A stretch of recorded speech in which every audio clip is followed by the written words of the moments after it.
todos.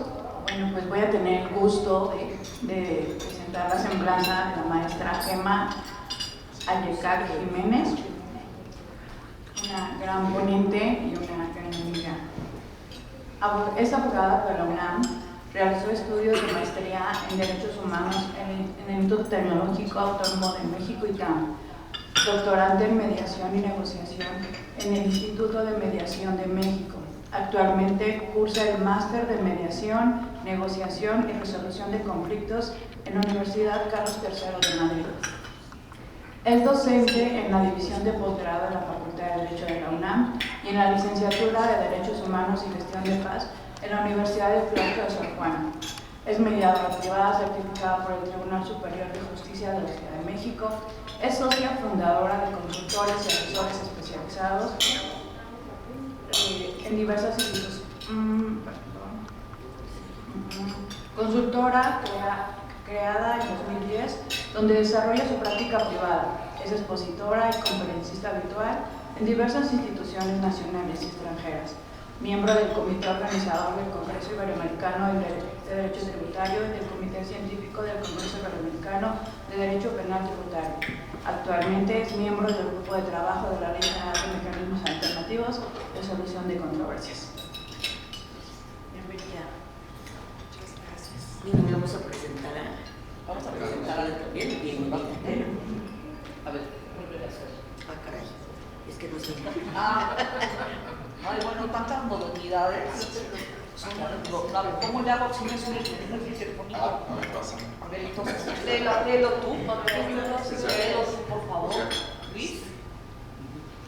Ya estamos en estas, pues es que... Bueno, pues qué tal, muy buenos días a todos. Muchas gracias por su presencia. Me voy a permitir presentar a un amigo de muchos años de la universidad, colega junto con Silvia y Emma de la Universidad Iberoamericana. Corrían por ahí de los años, no sé, 2002.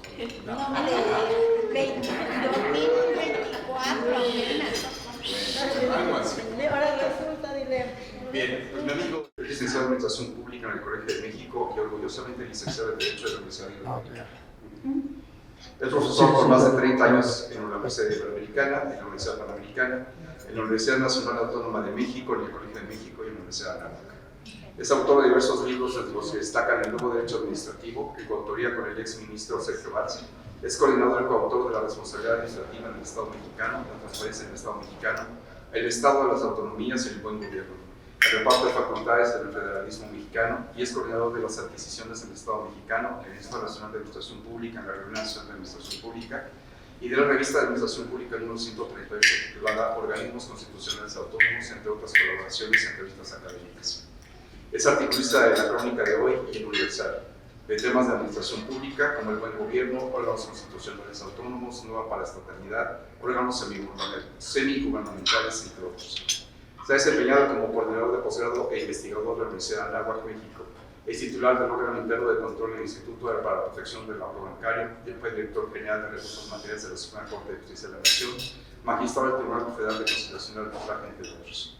Actualmente es socio director de Sideris, consultoría legal, coordinador académico del Centro Virtual de Estudios en Magistración Pública e investigador del Instituto Mexicano de Estudios Estratégicos de Seguridad y Defensas Nacionales. Bien, pues como se puede ver, estamos verdaderamente en una sesión de lujo y bueno, pues a nombre de la Comisión de Mediación agradezco primeramente a nuestra consejera Mayra Ternó por su presencia, por supuesto a mi amiga Silvia Rocha por haber aceptado la invitación de co-coordinar esta sesión. Y antes de empezar, simplemente como un preámbulo, yo quisiera hacer alguna breve reflexión, seguramente lo tratarán nuestros expositores.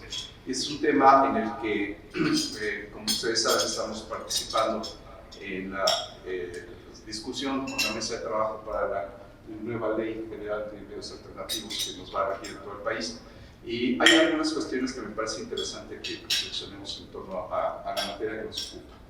Y a mí me parece que dentro de esta cultura, digamos, occidental jurídica que tenemos, uno de los temas que poco se han tratado es el tema de la cuestión de la propiedad como tal. Ha sido siempre un tema interesante y a mí me gustaría tener la visión de nuestros conferencistas respecto a la idea de que esta propiedad, cuando se refiere al Estado, pareciera que es el Estado el que es el propietario de la verdad absoluta y de la justicia absoluta. A mí me parece que el tema de la mediación en esta materia nos permite reflexionar acerca de a quién pertenece la verdad y a quién pertenece la justicia en el sentido estricto. Porque no hemos encontrado quizá la diferencia del concepto de la pertenencia, de lo que nos pertenece, a aquello a lo que estamos llamados a tener. Es decir, no es lo mismo ser propietario que estar llamados a ser parte de algo, ¿no? O ser partícipes de algo. Entonces, quizá lo que nos ha estado faltando es precisamente tener muy claro la idea de si la justicia es propiedad del Estado o simplemente se refiere que la justicia es un tema del Estado, pero no es propiedad del Estado. En fin, pues les agradezco muchísimo. Carlos, muchísimas gracias. Gemma, es un placer de verdad tener a gente aquí. Y quisiera también especialmente referirme a la gente que nos está acompañando por Zoom, en especial a la gente de la UNAM, que estamos teniendo unas primeras iniciativas para tener una colaboración con la UNAM, y este es un primer paso para ellos. Así es que muchísimas gracias a los dos, a todos que nos están acompañando aquí, y estoy seguro que será una gran sesión. Bienvenidos. Muchas gracias. Para ser respetuosa de su tiempo no voy a retirar la gratitud, pero muchas gracias. Me siento profundamente honrada por la generosa invitación. Y quiero dejar claro desde ya que mi aspiración no va a ser responder las preguntas provocadoras que acaba de lanzar Luis, ¿no? Ni mucho menos. Además, te voy a aspirar es justamente a hacer una reflexión, probablemente para profundizar esta situación. Y amanecimos bravos porque las preguntas no son menores. El Estado es propietario, a quién pertenece la justicia, de qué estamos hablando cuando hablamos de mediación y de mecanismos alternativos. Claramente estamos hablando de justicia, ¿okay?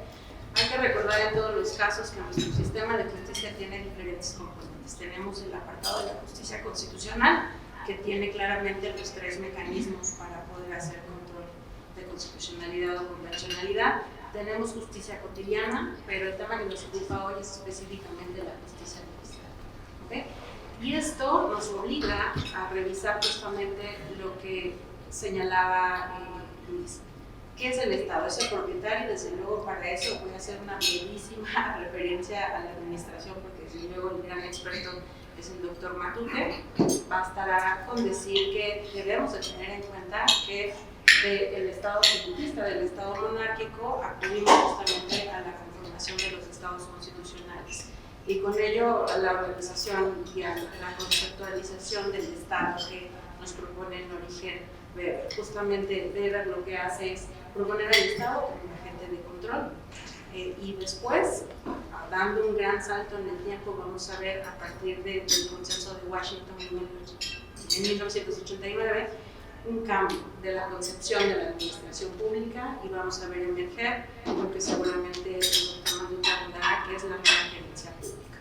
¿Okay? Esto nos va a llevar a señalar cuáles son las relaciones entre la administración pública y los particulares. ¿Por qué arranco aquí? Justamente porque el tema de los mecanismos y efectivamente el tema de la mediación está regido en principio por un principio que es el principio de igualdad. Claramente cuando hablamos de administración pública y de particulares o administrados no podemos hacer. La primera pregunta que habría que resolver es si es posible mediar entre la administración pública y el ciudadano. Y para esto es necesario, como ya mencionaba hace un momento, traer los conceptos de la nueva gerencia pública. En la nueva gerencia pública vamos a encontrar de manera muy gruesa 3 principales caracteres que son los que rigen esta nueva administración, que es la economía, que son principios de economía de mercado, donde la administración pública pasa a ser otro agente en el mercado.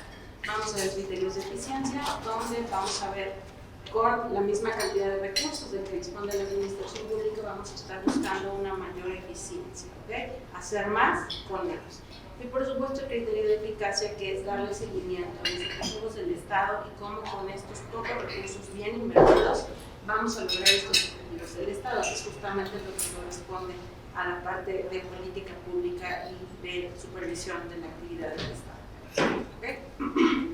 Me voy a detener un poco eficacia, porque es necesario que tengamos en cuenta que en cuanto a eficiencia vamos a tener como datos centrales que posibilitarán la aplicación de la mediación, un adelgazamiento en la administración pública.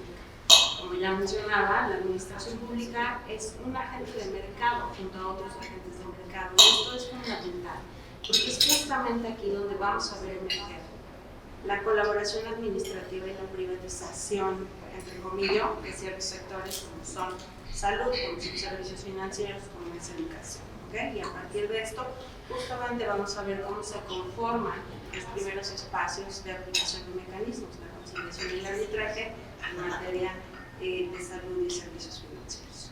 ¿Okay? Y finalmente la subsidiariedad a la demanda, que justamente establece que el Estado sí va a tener una función de proveedor, pero exclusivamente de manera subsidiaria. En cuanto a los criterios de eficacia, lo que vamos a ver es una consecución de objetivos, y el segundo dato, que es el que me interesa poner manifiesto ahora, es la nueva participación de los ciudadanos, con lo que comienzo a abordar justamente la pregunta de Luis.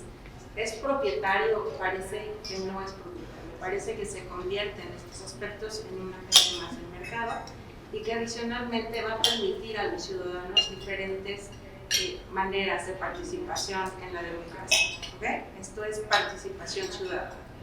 A partir de esto es que vamos a ver la posibilidad de entrar justamente en la aplicación de los mecanismos alternativos. Hay que recordar que mecanismos alternativos tenemos conciliación, negociación, arbitraje y lo que nos convoca hoy, que es la mediación. ¿Okay? Entonces, a partir de 1989, lo que vamos a ver en nuestro país es justamente la conformación de los primeros segmentos donde se aplican mecanismos alternativos. Los pueden ver ustedes en color rosa. Vamos a ver en color azul diferenciado la Procuraduría del Consumidor y la Procuraduría de la Defensa del Trabajo. Está señalada en un color distinto porque no es propiamente lo que nos convoca a esta reunión. Consumidores y trabajo en realidad obedecen a sectores de la población que están demandando una protección diferenciada. Específicamente consumidores, hay que recordar que tuvimos un movimiento muy importante en Estados Unidos a partir de la carne y después de los medicamentos que generan malformaciones sin los fetos, que se establece este movimiento, se extiende a Europa y posteriormente regresa a América Latina, específicamente a nuestro país.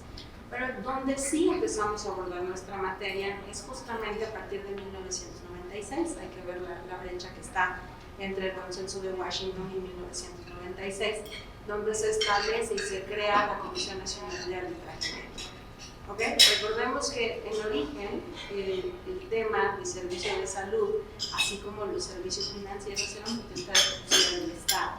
Pero vemos en 1996 y 1999 la creación de estas comisiones que responde a una necesidad concreta, que fue la liberalización de estos servicios, ¿no? Permitimos que agentes privados intervengan en estas actividades que antes eran reservadas y se genera una conflictividad específica. A partir de la creación de estas comisiones es que se comienza con la aplicación en nuestro país en materia administrativa. Hay que tener muy claro que hablamos de conciliación y arbitraje en ambas sedes, son sedes administrativas. Es una conflictividad muy particular que sí involucra en algún segmento a aparatos del Estado, la administración pública y también a prestadores privados, pero es la primera vez y hasta aquí hay que ser claros diciendo que no tenemos mediación en ningún ámbito. No es sino hasta el 2004, que esto tendrá una fuente diversa que ya vamos a abordar, cuando se crea la Procuraduría de la Defensa del Contribuyente, que a través del acuerdo conclusivo, hay que recordar que la PRODECON tiene un segmento como procurador, tiene un segmento de defensoría y tiene también un segmento como mediador. El primer espacio en el que vemos con claridad aplicado un modelo de mediación es en la PRODECON. ¿Okay? A partir del 2004, que tiene un origen diferente, este proviene de lo que se ha desarrollado en la OCDE, que vamos a ver adelante de manera un poco más concreta. Entonces, lo que vamos a ver aquí es que esto surge al margen de la Constitución. ¿Okay? La Constitución de 1917 guarda silencio sobre estos mecanismos. nos dan la implementación práctica en estos segmentos administrativos y posteriormente, hasta el 2008, vamos a ver el reconocimiento. En 2014 tenemos la creación de la Ley Nacional en Materia Penal y ahora recientemente se está trabajando en la Ley General, que abarcará el resto de las áreas y de las materias, que comprende, por supuesto, también claramente el ámbito de la administración pública.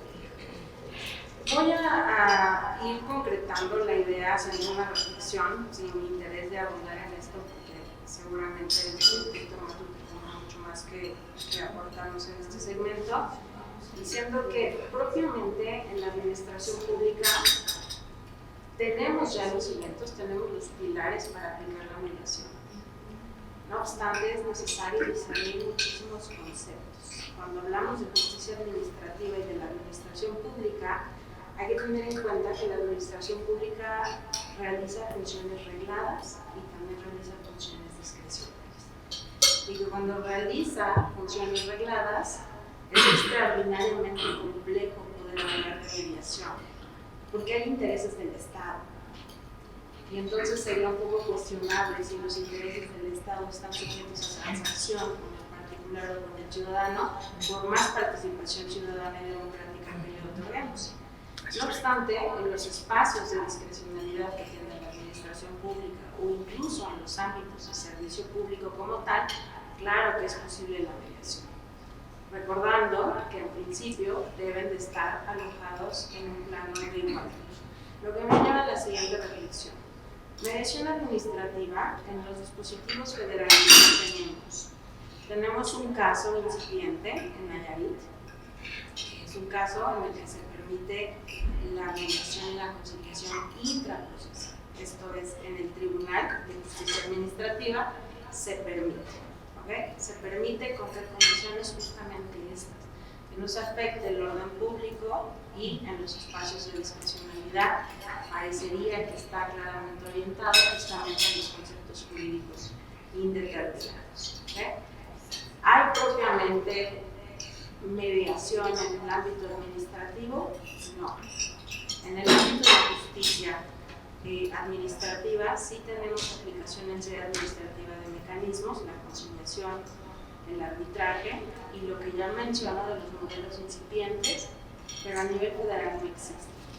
Es justamente una de las grandes demandas y uno de los grandes desafíos que tenemos ahora. ¿Okay? Dentro del administrativo, para dejar a salvo lo que nos compartirá el doctor Matute, me voy a enfocar en el área que es mi área.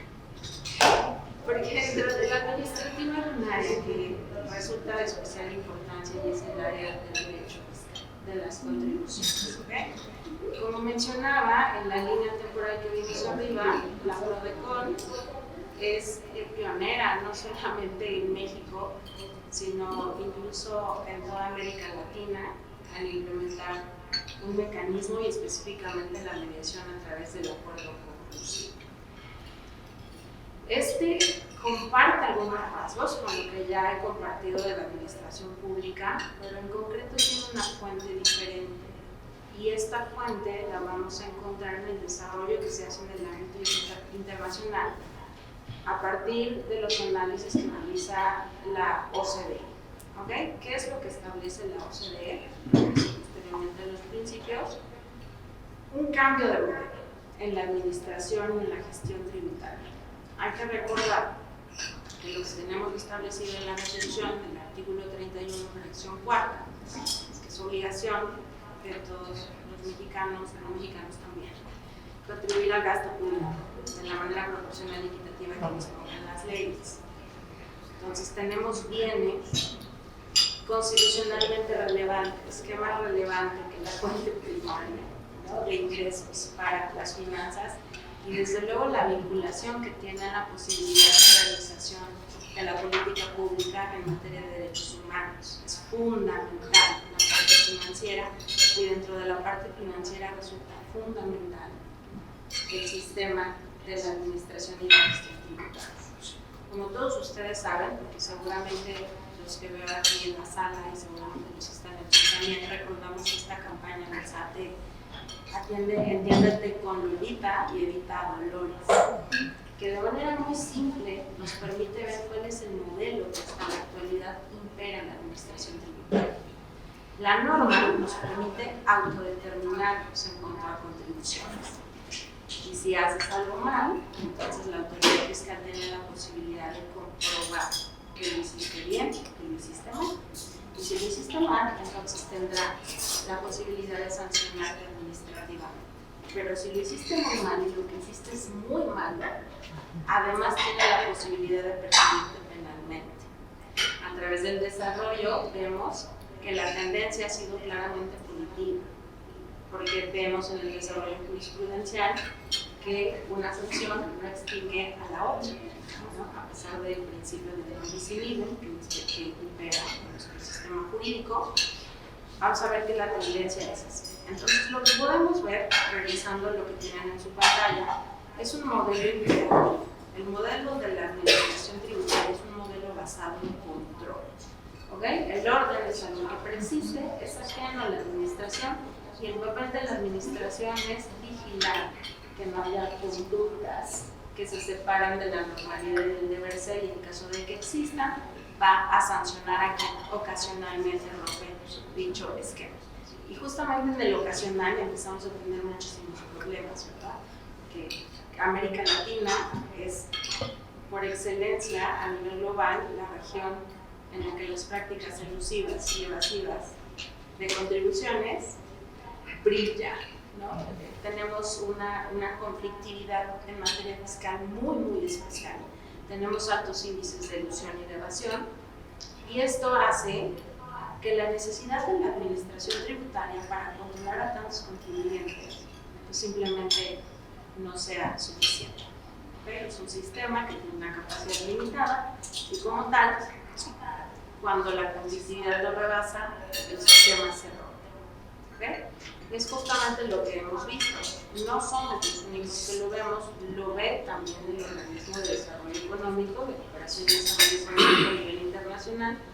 Realiza estudios y comienza a elaborar una propuesta para migrar la racionalidad de esta relación y no hacer una relación basada en control, sino establecer administraciones tributarias a modelos concertados. ¿Okay?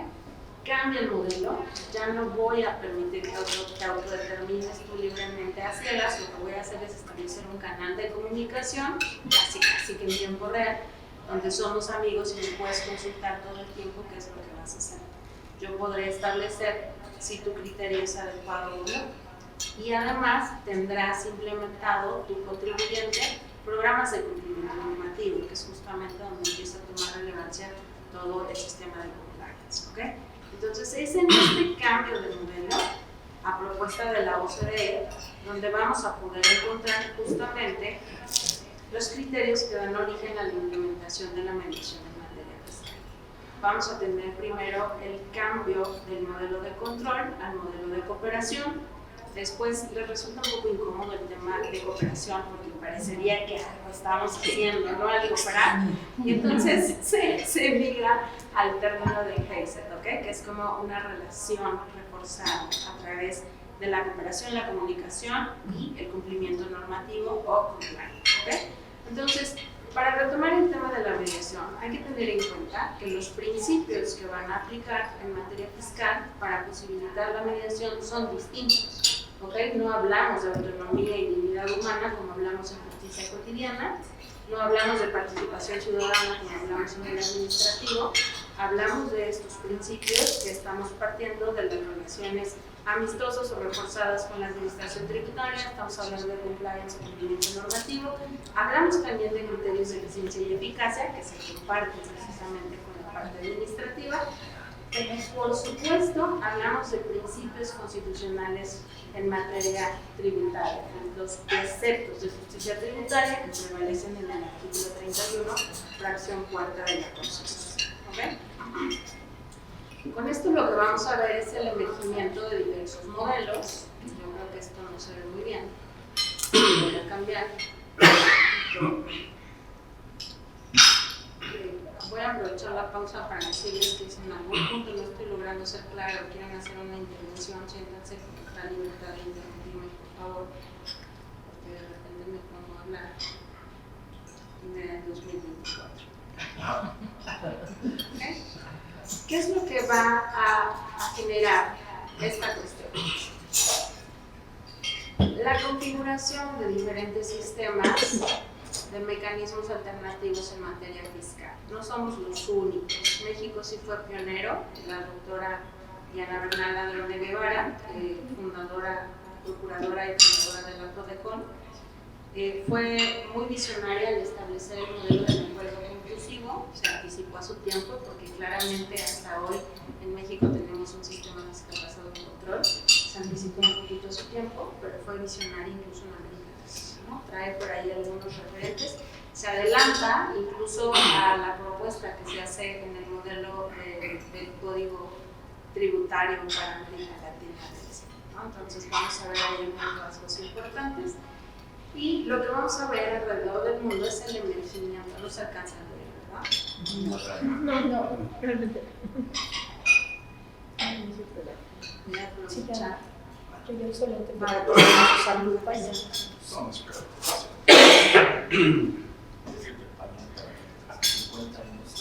Ese es lo nuestro. Sí. Entonces, vamos a ver diferentes modelos, vamos a ver modelos transaccionales y no transaccionales. Cuando digo transaccionales y no transaccionales, me refiero a la posibilidad que tenemos de entrar a concertar con el ciudadano, con el contribuyente, los elementos esenciales de la contribución.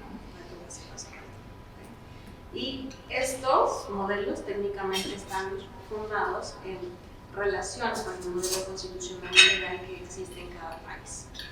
Vamos a ver modelos transaccionales, por excelencia el modelo estadounidense, y vamos a ver también que estas posibilidades de aplicación de mediación pueden ser dentro de las facultades de gestión, esto es, antes de que emerja cualquier posibilidad de infracción.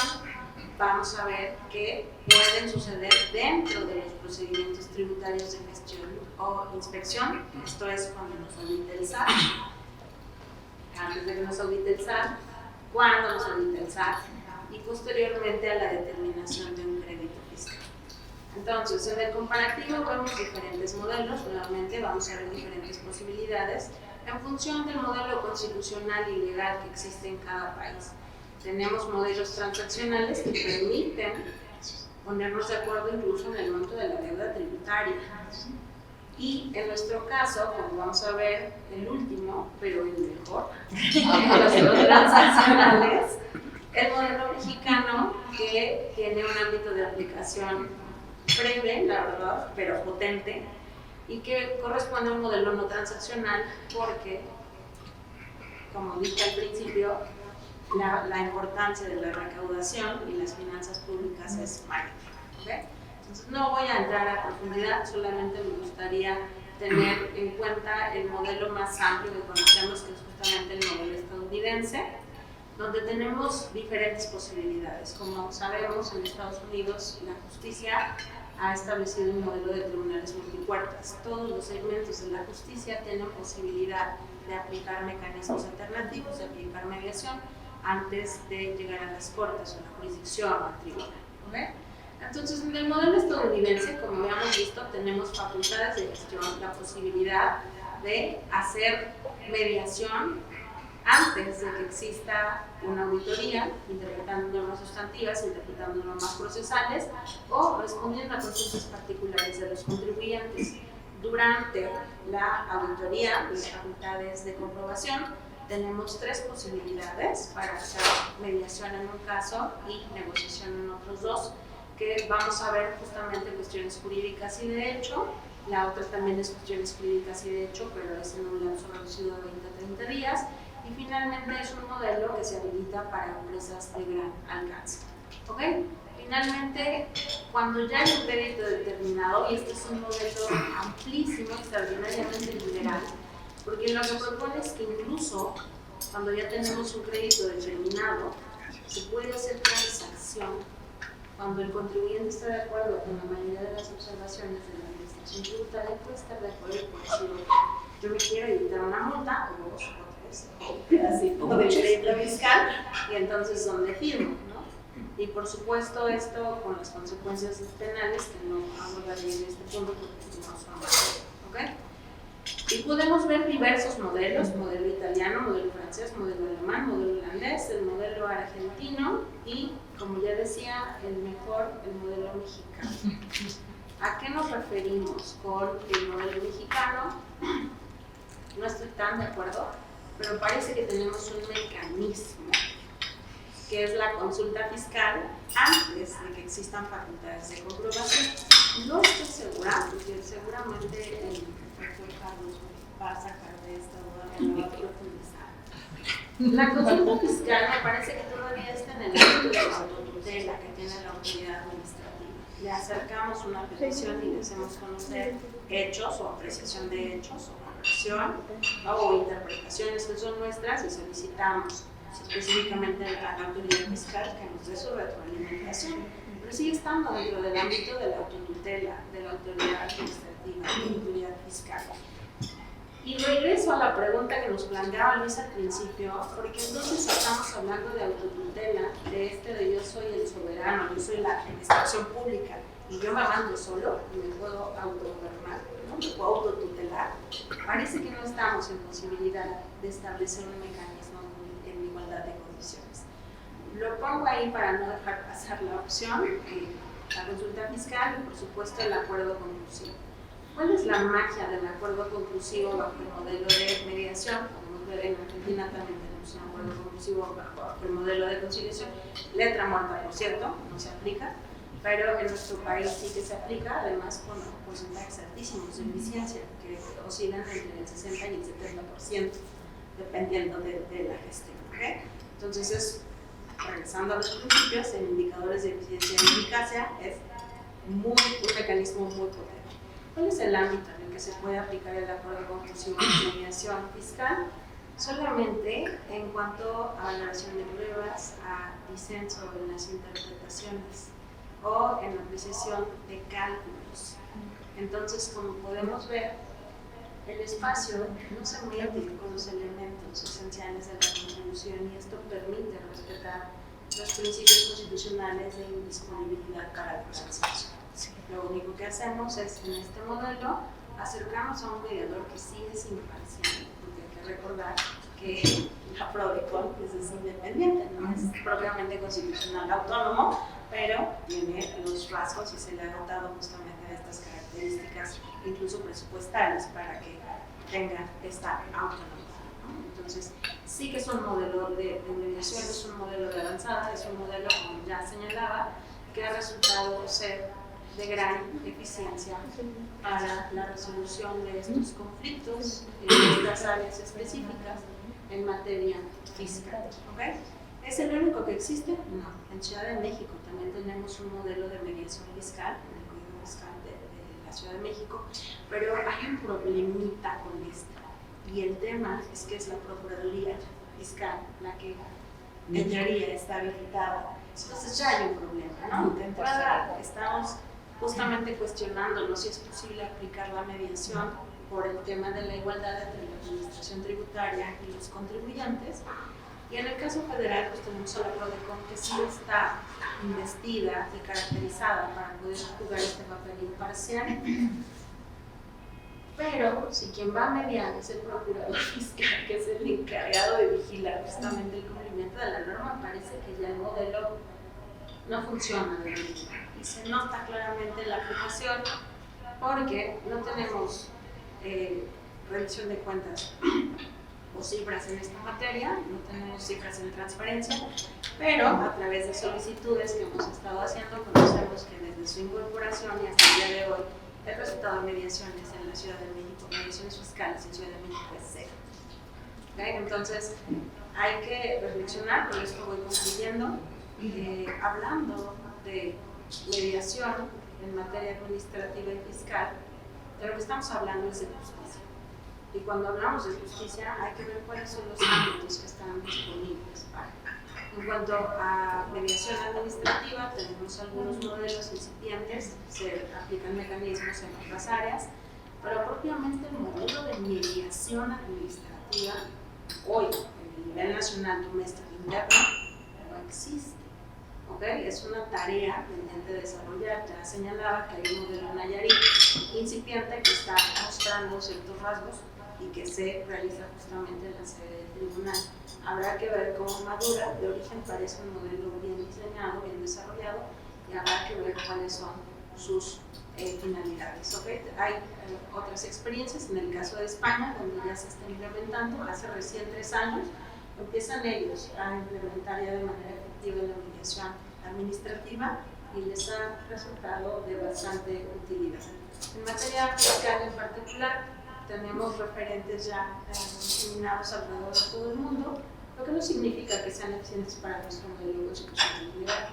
Pero tampoco nos quita el sueño, porque a nivel general tenemos este modelo del acuerdo conclusivo en materia fiscal que ha demostrado ser, a pesar del breve espacio, la podemos intelectual, disenso interpretativo, valoración de hechos o de pruebas y la parte de error aritmético, de una potencia sin, ¿okay? Lo que nos llevaría a pensar cuál es la otra parte de la administración pública, que es el desarrollo institucional y la dotación de presupuesto para estas instituciones. Esta administración, esta presidencia del Tribunal Federal de Justicia Administrativa es joven, sabemos todos, es reciente, no tiene todavía indicadores de litigiosidad, pero los indicadores de litigiosidad en contencioso administrativo son entre 2.3 y 3.2 del Producto Interno Bruto, lo que está en litigio en el tribunal. Si tenemos mediación fiscal que está demostrando una eficiencia tan importante, entre 60 y 70%, habría que cuestionarnos si vale la pena impulsar estos, ¿no? Que además, claro, de observar los criterios de eficiencia y eficacia, también están permitiendo la realización de otras finalidades que son de participación ciudadana. Y finalmente, suena un poco diferente, hablamos también de pacificación en estas cuestiones, ¿no? ¿Por qué no se va a pacificar la relación entre la administración tributaria y el gobernador administrativo? ¿Por qué no se va a pacificar la relación complicadísima entre la administración tributaria y el contribuyente? ¿No? ¿Por qué no vamos a evitar llegar a estos escenarios donde el presidente exhibe en la mañana ciertos datos de ciertos contribuyentes? ¿Por qué no encontramos otros modelos que permitan a los contribuyentes resolver sus cuestiones jurídicas y probablemente incluso permitir un ambiente más agradable que le genere un incentivo diferente al contribuyente para no incurrir en prácticas que sean cuestionables? Conclusiones: mediación en materia administrativa y fiscal. Ya tenemos procedimientos, ya tenemos modelos que han demostrado ser funcionales. Hay que hacer un buen diseño hacia el futuro, diseño legal, normativo, pero por supuesto también es necesario dotarlo de las características institucionales para que pueda funcionar. De mi parte es todo. Muchísimas gracias nuevamente y estoy a su gran disposición.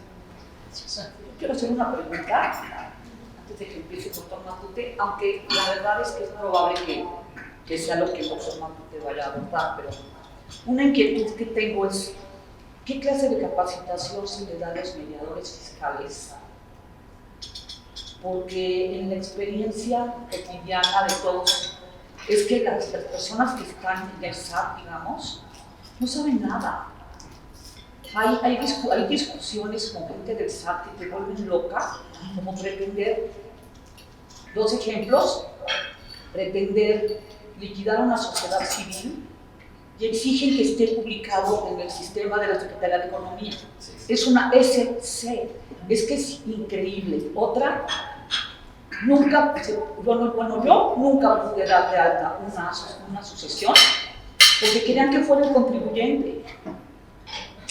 Bueno, de verdad, soy albacea de un par de sucesiones, y la que está dada de alta soy yo soy cobro, yo hago, porque el contribuyente, pues gracias a Dios, pues nunca se apareció.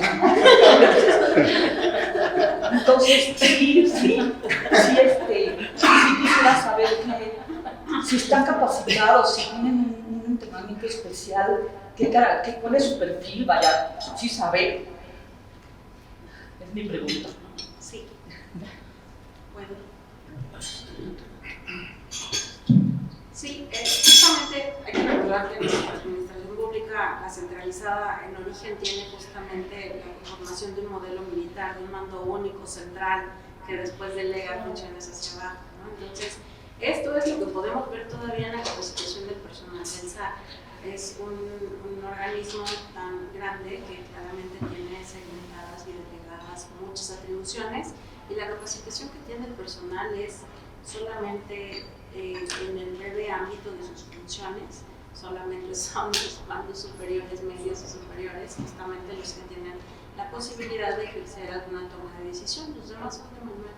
Si les dicen que le traiga el contribuyente, que le traiga la publicación del Secretaría de Economía, que van a pedir, es técnicamente imposible dialogar con ellos. ¿Por qué? Porque ellos no tienen esa cualificación ni la capacitación, e incluso los entrenamientos no se les permite hacer estos espacios de reflexión. Siempre van y lo consultan de arriba, y regularmente la respuesta pues va a ser: el manual dice que te traigan la publicación, y sin publicación no vamos a ver. En la PRODECON es diferente. Hay que recordar que en la aplicación de mediación administrativa, civil, fiscal, la que sea, el tercero no es una persona que va a aportar soluciones ni que va a establecer un criterio, es simplemente un facilitador de la comunicación. ¿Okay? Entonces, lo que va a hacer es procurar que la administración tributaria y el contribuyente se comuniquen. Claramente deben de tener estas habilidades comunicativas para entender el conflicto de origen. También deben estar cualificados técnicamente. Resulta imposible que por un muy buen comunicador, que sea cualquiera de los presentes, se ponga a mediar en materia fiscal sin tener alguna noción, ¿verdad? Entonces, es este perfil, es un perfil dual, donde por un lado se requiere un amplio dominio de las herramientas de comunicación en mediación, y por otro lado, pues también se requiere un aparato crítico bastante robusto en materia fiscal.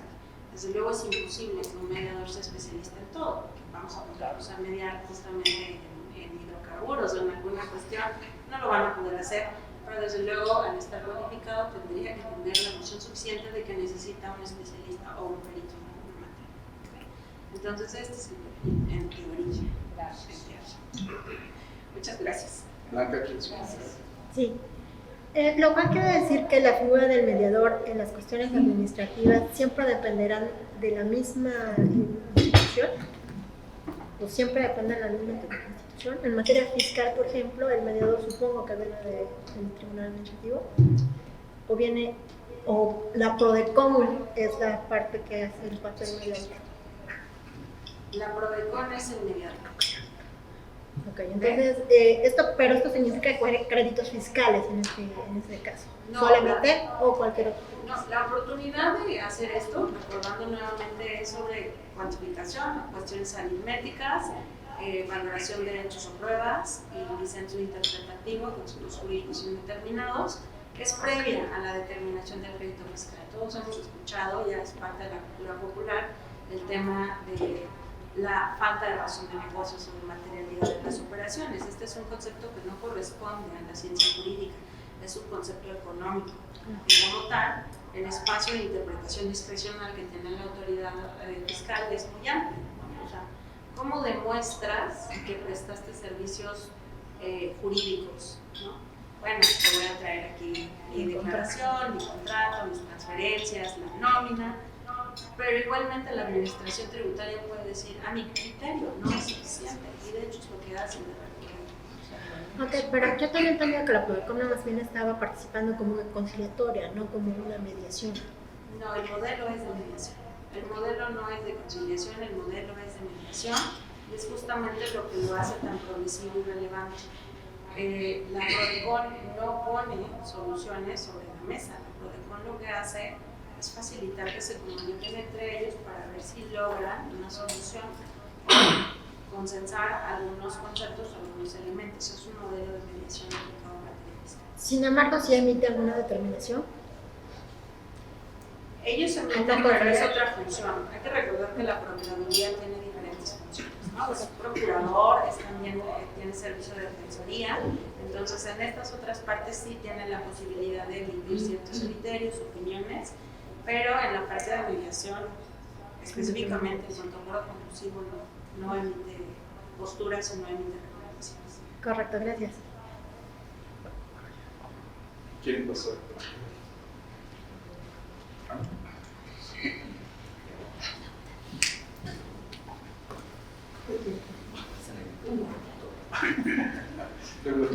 Maestra, buenos días. Tengo una pregunta. Que obviamente cuando nos sentamos a mediar, algo importante es la simetría. Las partes tienen un mismo interés, quieren resolver su conflicto. No necesariamente se resuelve, pero se facilita. Muchas veces, o dependiendo del tipo de mediación, se trabaja en la relación con una persona. En este caso, creo que a los contribuyentes nos va a interesar llevarnos bien con el SAT. Quizá mediar para no pagar. ¿Cómo se procesa o se trabaja la simetría? Porque es apabullante el Estado cuando se sienta con un mediado particular solito, porque tampoco va con su abogado. Se supone que son dos partes iguales que se van a sentar a mediar. ¿Cómo funciona esta parte del Estado? Porque si bien tiene varias funciones, casi nunca deja su imperio de lado.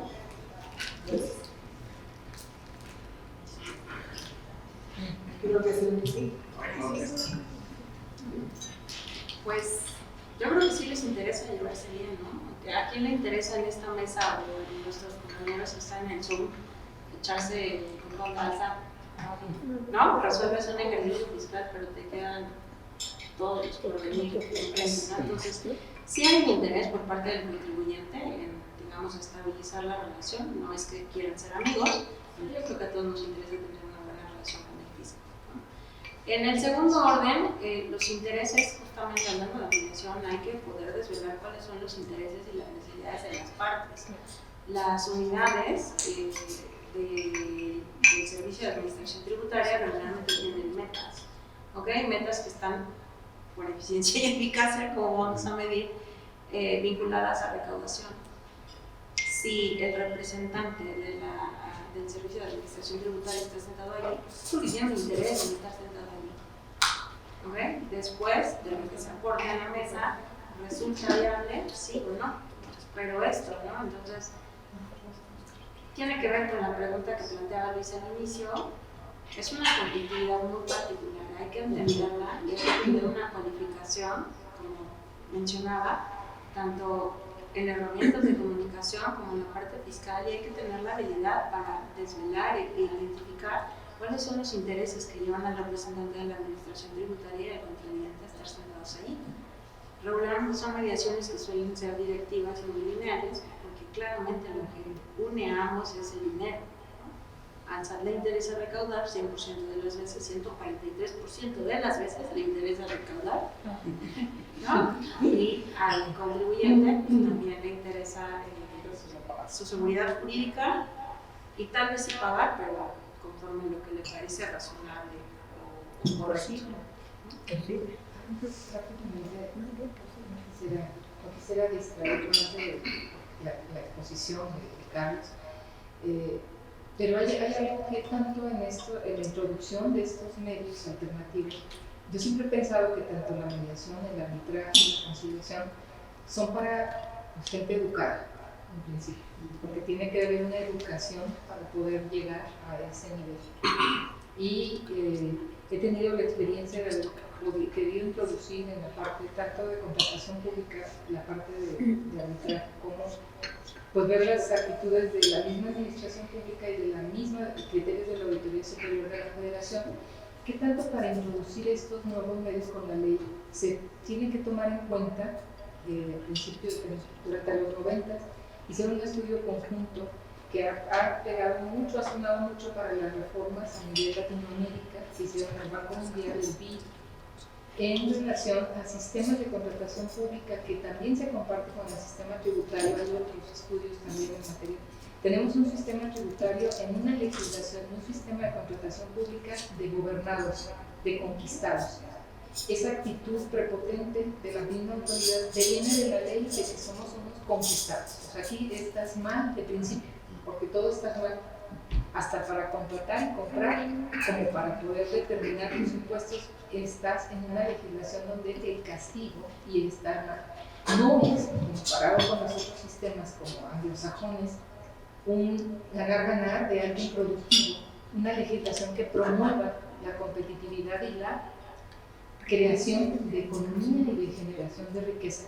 Yo creo que es una oportunidad, y que tanto estos medios alternativos para introducirlos también es introducir principios y disposiciones jurídicas que nos ayuden a tener una legislación que permita que para llegar a este punto de un medio alternativo de resolución de controversias se tenga una mentalidad de crecer y una mentalidad no de castigar, no de eres un como conquistado. En la conquista, en este estudio que hicieron, se veía claramente cómo los sistemas, y toda Latinoamérica hizo caso, y creo que en México no hemos hecho caso en eso, porque en toda Latinoamérica ha habido tribunales, Brasil, Perú, Colombia, han tenido ya tribunales administrativos que han estado avanzando, y aunque se caen otra vez por regímenes políticos como algo que tenemos, la base se ha permeado desde la legislación. Entonces, como para introducir estos medios, se tiene previsto también en la legislación para llegar a contestar estas preguntas y poder llegar a tener una empatía, digamos, en un medio alternativo de resolución de controversias que llegue a ser de iguales, porque queremos crecer y queremos generar riqueza, en lugar de estar contaminando y cancelando el país con estos problemas que se llevan años.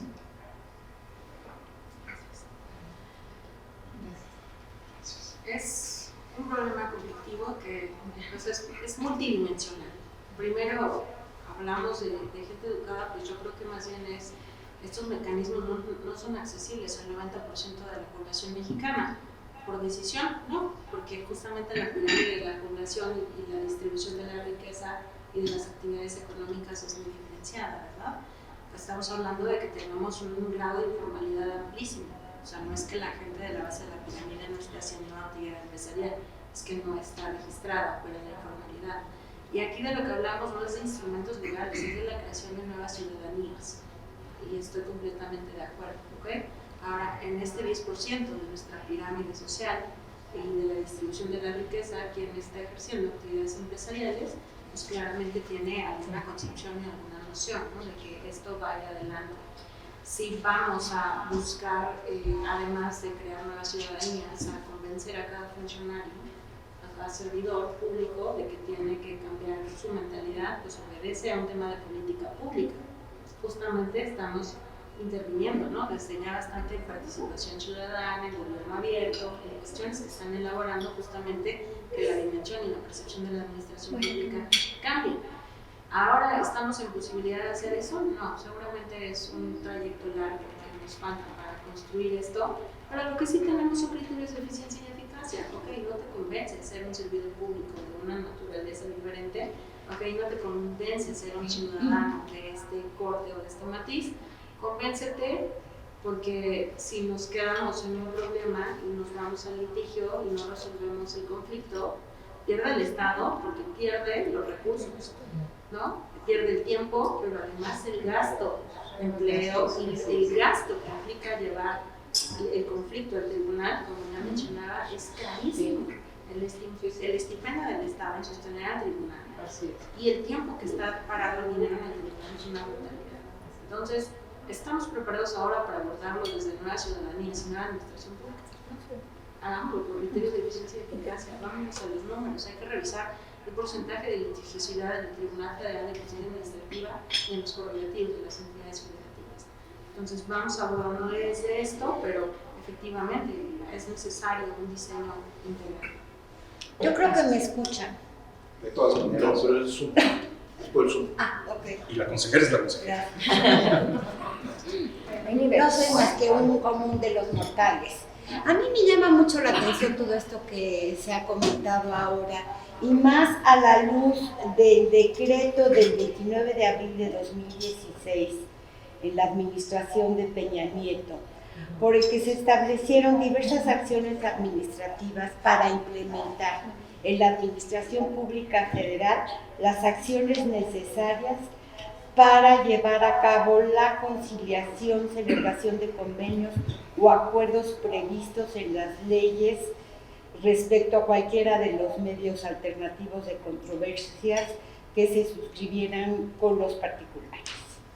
Y en ese sentido, bueno, pues esta ley es de 2010, este acuerdo es de 2016, y una de las partes importantes que señala el acuerdo es un criterio muy económico, que yo creo que parece que no lo alcanzan a ver, porque señala algo así como que cuando de un análisis costo-beneficio se presuma que el Estado no puede ganar, que realmente está cometiendo una tropelía contra el particular, se deben de aplicar estos mecanismos. Y se faculta o se atribuye a la Secretaría de la Función Pública las funciones necesarias para llevar a cabo esto. Sin embargo, pues aquí muchos han sido funcionarios públicos, al menos en algunas etapas de la vida, y el criterio siempre ha sido, si no tienes un amparo y en última instancia que te digan que tienes que pagar a fuerzas, aunque tu contingencia laboral sea terrible, tu costo vaya a ser 3 veces más, de ninguna manera el Estado está dispuesto a conciliar. Entonces, vaya, ciertamente de 2016, abril de 2016 a 2023, pues no han pasado tantos años. Y aquí es aplicable también a la PRODECON. Entonces, yo entiendo que son procesos muy largos, pero también creo que hay un doble discurso de parte de la autoridad. Porque por un lado dice, sí, vamos a los mecanismos alternativos y vemos muchas personas convencidas de que pues, realmente sería mucho mejor. Y más cuando hay relaciones con la autoridad que no tendrían que meter el empeño, porque son bienes que el Estado necesita y que el Estado se los provea, o son servicios, o son debiera ser como cualquier particular. Sin embargo, en el momento en que a la autoridad se le ocurre decir, no, pues yo ya te cancelo esta compra, aunque hayas invertido ya 300 millones de pesos porque tengo un interés público, y el pobre proveedor, sea editor, sea ingeniero, sea cualquier rama que ya invirtió para poder cumplir, se queda pues chillando en la banqueta porque ya no tiene más que hacer. Entonces sí creo que ahorita que se está trabajando en la ley general, tenemos que sacar a la luz este tema precisamente por la empatía, por las condiciones de igualdad, por las asimetrías naturales que existen. Y sí, por supuesto, tenemos que ver de emitir una política pública donde los servidores públicos, pues ellos no son el Estado. Y cuando pasado mañana los corran del servicio público, tengan que presentar su renuncia y pongan su changarro de tacos o lo que sea, van a estar del otro lado. Sí. Esa es la conciencia. Muchas gracias. Sí, de buenas intenciones están llenas de parte. Entonces, justamente importante, o sea, hay que abandonar esta perspectiva de que la ley performa la realidad. Justo por eso concluía diciendo que es necesario no solo un buen diseño normativo, sino además que esté acompañado de políticas públicas eficientes. Esa fue una muy buena intención. Y efectivamente, tenemos aquí a una experta, la maestra Luz María, que ha vivido de cerca este tema de función pública. El tema es que cuando el diseño normativo y el decreto no están acompañados de una política pública eficiente y de la modificación de las partes orgánicas, de las atribuciones orgánicas de los funcionarios, pues no camina.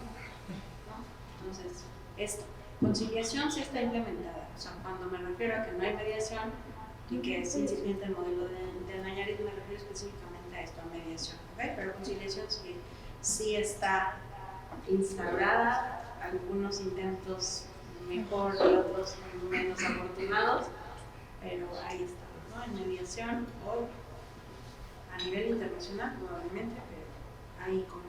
Muchas gracias. Gracias. Adelante, doctor. Gracias. Bueno, yo quiero agradecer primero evidentemente a Luis, a Silvia, a Leticia y a Lucía y a la barra por considerarme este tipo de actividades. Evidentemente Sergio se levantó temprano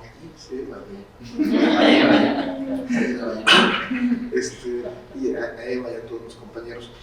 Primero, pues agradezco mucho haber sido el segundo y tengo que ser muy cuidadoso porque soy de expertos. Y entonces, primera reflexión. Ayer que estaba revisando lo que trabajé la semana pasada y vi que me había concentrado en medios alternativos de solución de conflictos y lo revisé contra lo que me habían invitado, que era la mediación. Porque primero que me dije, bueno, hay diferencia entre mediación y conciliación. Primera pregunta, ¿no? Y entonces me encontré algo muy peculiar, que para los procesalistas la conciliación es algo distinto que para los que se dedican a los medios alternativos de solución de conflictos. Entonces vamos a empezar por ahí. Entonces la conciliación para los procesalistas es aquella donde hay pasividad y la mediación es aquella donde hay actividad. Y al revés, para el MASC, la conciliación es donde hay actividad y la mediación es donde hay pasividad. Entonces, bajo esa necesariedad de hacer la distinción, porque además la mediación viene de estos acuerdos, de los ADRs, Alternative Dispute Resolution, algo así de los norteamericanos.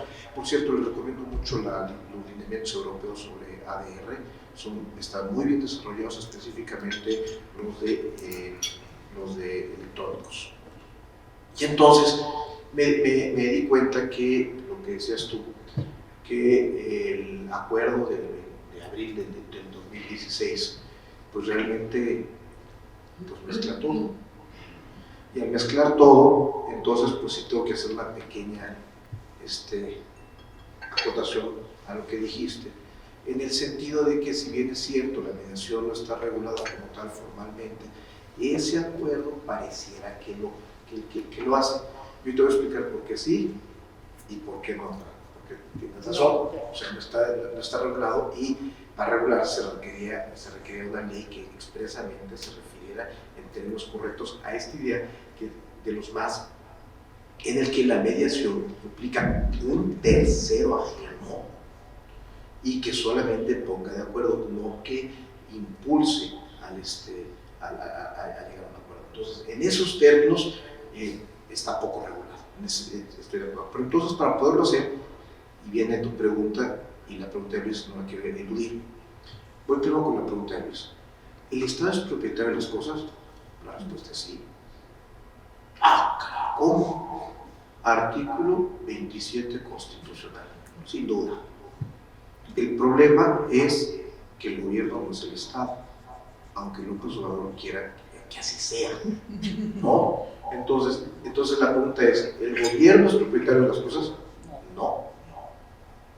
El Estado, que somos todos, tenemos varias organizaciones, y unas muy importantes en los últimos años son los órganos autónomos constitucionales y la participación ciudadana en las funciones del Estado, y en la participación ciudadana no estatal en las funciones del Estado necesariamente entran los MASC. O sea, los MASC es una respuesta a la insuficiencia judicial que se tiene para dar solución a los problemas. Los MASC son a la administración pública, al Poder Judicial, lo que los comités de participación ciudadana a la administración pública.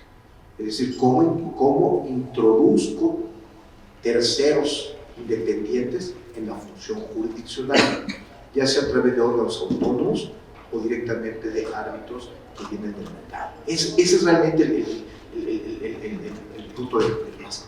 Y entonces es significativo en esta esquizofrenia mexicana, ¿no? Donde ponemos una cosa en una parte de la Constitución, exactamente lo contrario en la misma parte de la Constitución, algo que Valadez quiso deshacer con gran ingenuidad, que va a ser una constitución sin contradicciones. Bueno, si ustedes van al 17, el 17 empieza pues, con el argumento del Estado de Westfalia, artículo 17 constitucional. Nadie podrá hacerse justicia por su propia mano, solamente por los medios del Estado. Es decir, solamente el Poder Judicial de la Federación puede hacer justicia. E inmediatamente después, 3 párrafos abajo, le introdujimos que bueno, que sí, pero no.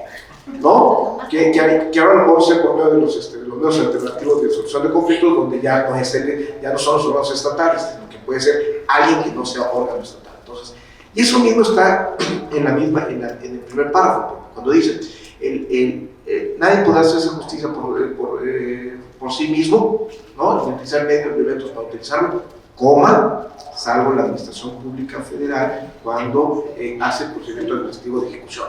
Entonces, y eso lo hizo la Corte. Entonces, ponemos algo y después ponemos la contradicción o la excepción para efectos de poder operar correctamente, porque lo absoluto, además de que no es útil, en general, los mexicanos hemos descubierto que es mejor relativizarlo para poder hacer una mejor convivencia, ¿no? Y les puedo dar miles de ejemplos, y la ingenuidad del doctor Valadez, que quería tener una constitución sin contradicciones. Pues no, ahí está. Y entonces, no, efectivamente, el gobierno no es propietario de las cosas, no somos todos, no somos el Estado. Y el Estado organizado en términos de gobierno, de Estado y de ONG, de participación de la sociedad, como es esta barra de abogados. Algo que alguna vez se lo dije a los tradicionales de la barra, pues aunque no lo crean, somos ente público, ¿no? Gestionado por particulares, porque tenemos una función pública. Y cuando asumamos eso y entendamos que podemos ser autoridad, nos van a dar la colegiación obligatoria. Cuando nosotros sepamos que nuestras actuaciones pueden también ser realizadas por el juicio de amparo, porque somos autoridad, al momento de certificar, pues nos van a dar la colegiación obligatoria. Cuando nos asumamos como una asociación civil sin ningún control, como algo privado, no nos van a dar la colegiación obligatoria. Diciendo eso, y eso viene por lo mismo, los más no son estatales, pero sí son públicos. Y esto es algo muy importante, porque lo público no pertenece al gobierno. Y ese es un error en el que está cayendo en los últimos años. Y un error que viene desde Peña Nieto, para que no vean que es un asunto de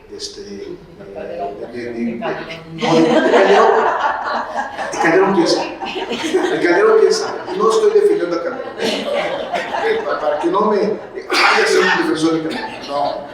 El proceso de recentralización del país se empezó con la reforma del Estado del 2014-2015, por lo menos formalmente. Con la reforma del Estado del 2015. Con cambiar al IFE en INE, al IFAI en INAI, pero es otro problema. Entonces, viene la siguiente pregunta. ¿Cuál es el principal reto que tienen que superar los MASC en género para poder crearse una ley que permita implantarlos con la fuerza que se quiere? ¿No? Esa es la pregunta. Y entonces, la primera pregunta en el debate ideológico es el principio de legalidad. A ver, ¿el principio de legalidad opera o no en la administración pública? ¿En qué sentido opera? ¿Y en qué momentos se puede flexibilizar? Y entonces, nuestra profesora, orgullosamente Ibero, Diana Bernal, Ladrón de Guevara, independientemente de que el mérito no es haberlo pensado, se había pensado, o sea, ella lo inventó en la mediación. Su gran mérito fue haber sido hiperconstante, que no tercos. Tercos son los de ¿cómo se llama? Los de corazón social grandote. También delanteros, de hecho delanteros. Ah, sí. Ellos son tercos, ella era perseverante, no terca, ¿no? Que son dos cosas totalmente distintas. Que los del Teletón sean tercos, ella fue perseverante. Y fue tan perseverante que logró hacer una mediación en un pequeño espacio, pero lo logró. Y tan le dolió al fisco que durante mucho tiempo no le dio dinero. Y tan le dolió al fisco que durante mucho tiempo el presidente no nombró titular de la PRODECON, y si el presidente pudiera desaparecerlo, lo desaparecería con otras cosas. No puede, por muchas razones. ¿De acuerdo? Entonces, yo veo mucho entusiasmo de mi amigo Sergio y de muchos, y ahora de Guillermo, de iniciar una ley general de mediación que yo apoyo.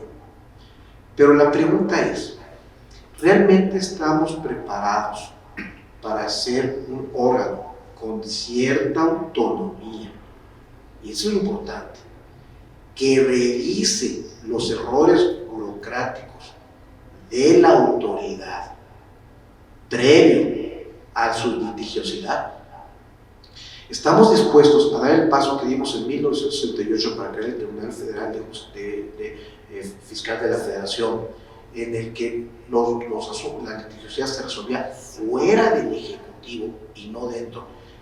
Y entonces el recurso del procedimiento administrativo se convirtió en una mera estrategia de litigación. ¿Estamos dispuestos a dar ese paso o no? Porque para crear algo como se creó en la Ciudad de México, en el que la mediación sea una estrategia dilatoria para llegar al piso, pues no gastemos tanto saliva ni tanto esfuerzo, ¿no? O sea, estamos dispuestos a crear un órgano realmente que haga eso. ¿Y cómo lo vamos a crear? Lo vamos a crear aglutinando todas las materias, o lo vamos a crear uno por dependencia, uno por materia significativa. Esas son las preguntas que creo que se tienen que hacer quienes están impulsando la ley, a la que por cierto sé que está, pero no he tenido tiempo de verla por muchas razones, ¿no? Entonces ahí es donde nos empezamos a cuestionar, oigan, vale la pena, ¿hasta dónde puede llegar el principio de legalidad? ¿Hasta cuánto me puedes tomar el principio de legalidad? Y ojo, el principio de legalidad tiene tres funciones. El primero es garantía de la arbitrariedad, no lo puedo eliminar. El segundo es parámetro de actuación, no lo puedo eliminar. Donde empezamos a ver qué hacer con él es en el límite a la discrecionalidad. Y ahí es donde entran los MASC, la mediación. ¿Qué tanto dentro de la discrecionalidad el servidor público puede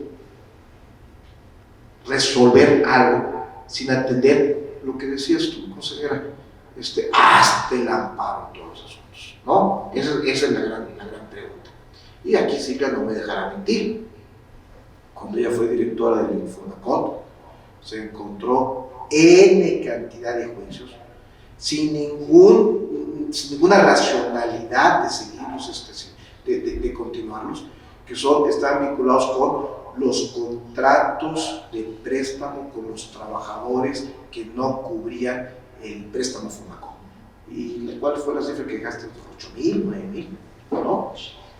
Y este tema lo conozco porque dos muy amigas mías, una más que otra, sin demeritar a la segunda, mi esposa estuvo ahí hace 15 años, una amiga mía, espero. Y Silvia estuvo ahí 15 años después y era el mismo problema sin resolver. Y entonces o lo atiendo yo directamente, o lo derivo o lo subo a despachos, cuál es la mejor estrategia, pero el problema estaría sin resolver. Y entonces ahí es donde entran los MASC. Ahora, ¿para qué sirven los MASC? Entonces ahí tenemos que empezar a hacer las distinciones. La Ley Federal de Procedimientos Administrativos establece en su artículo primero para qué aplica. Y entonces dejamos de fuera a lo fiscal, que ya revisaste muy bien. Dejémoslo de fuera, ¿no? Lo fiscal no entra en los MASC, tiene su propia lógica, igual laboral, y no entra en esta idea de los MASC en la mediación en la administración pública.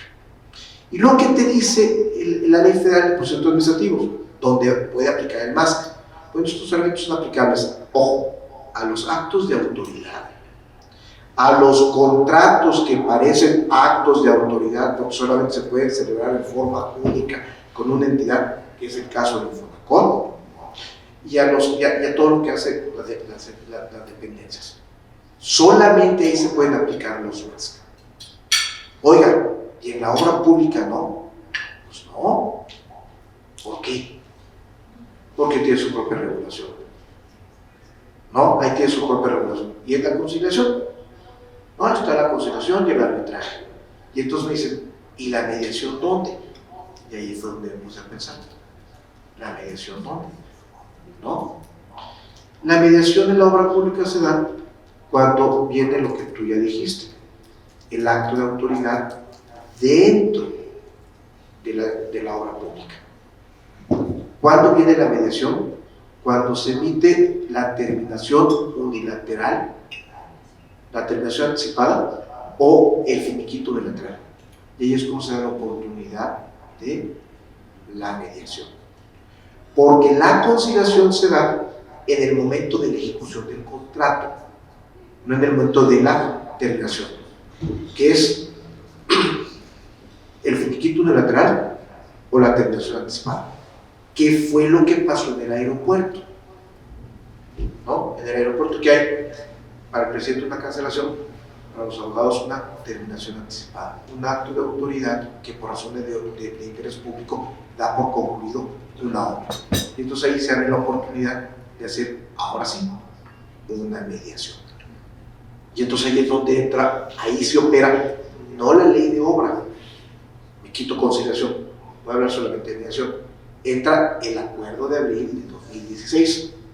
Y el acuerdo de abril de 2016 es un avance, sí, pero sigue siendo un acuerdo presidencial, y luego tiene el artículo 3 donde hay muchas limitantes, que hay que ser las limitantes. ¿Y cuál es la principal limitante? Que no son las materias excluidas, sino es el procedimiento. ¿En qué consiste el procedimiento? Es muy sencillo.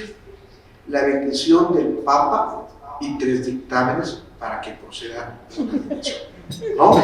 Pues tiene que haber un dictamen financiero, tiene que haber un dictamen del Contralor y tiene que haber un dictamen del